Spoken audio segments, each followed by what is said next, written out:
Today, I want to share with you the concepts that got me to this orchestration.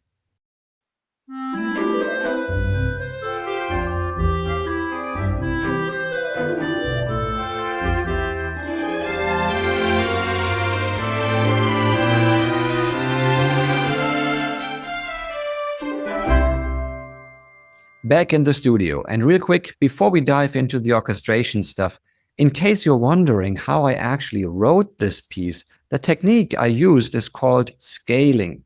I break it all down in a PDF I put together called 5 Spells, aka Composition Techniques, Every Composer Needs.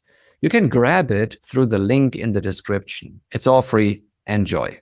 Actually, if you stick around until the end, I will even share with you 3 bonus concepts for some great orchestrations. Concept number 1, stick to the voices from your sketch first, then start adding the extra stuff. Here's what I mean. Before you even think about piling on layers, you should already have a core idea in mind. Usually that's your melody and maybe a simple chord progression underneath. These sketch voices are your foundation, your guiding stars, so to speak. So start by orchestrating those, get them solid, then once that's in place, you can build around it. Add textures, counter melodies, little details, but the key is to always respect that hierarchy.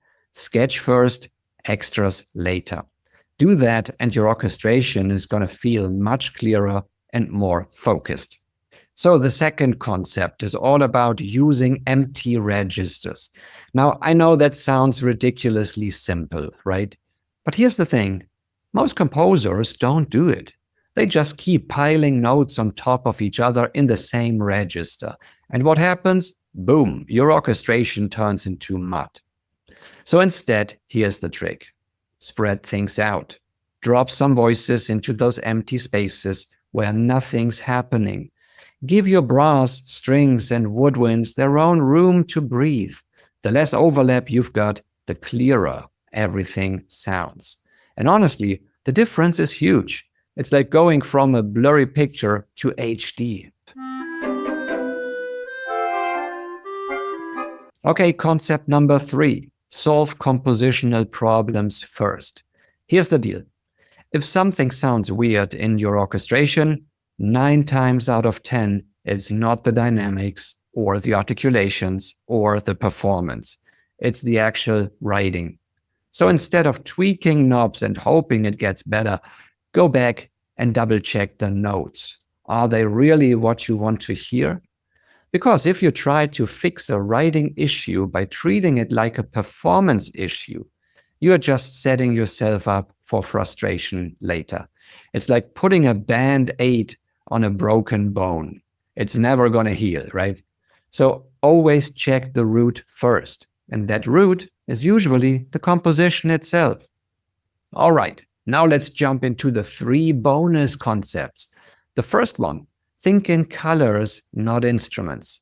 Instead of asking yourself, should I put a flute here or maybe an oboe? Flip the question around.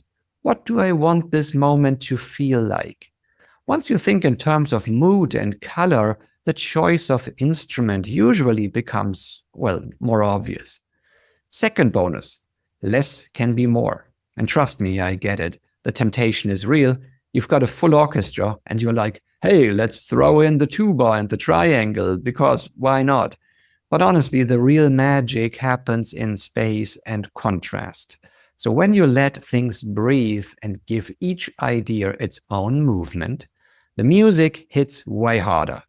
And finally, bonus number 3. Orchestration is storytelling.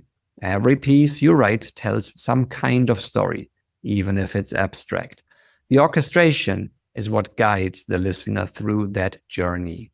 So make sure it lines up with the story you actually want to tell. Because here's the thing. If you are not clear about the story, your audience won't be either. Since you're still here, I've got a feeling this next step might be right up your alley. I would love to invite you to check out the Circle of Interval Magicians. It's our little space where we come together, share ideas, exchange our spells, and just grow as artists and as people.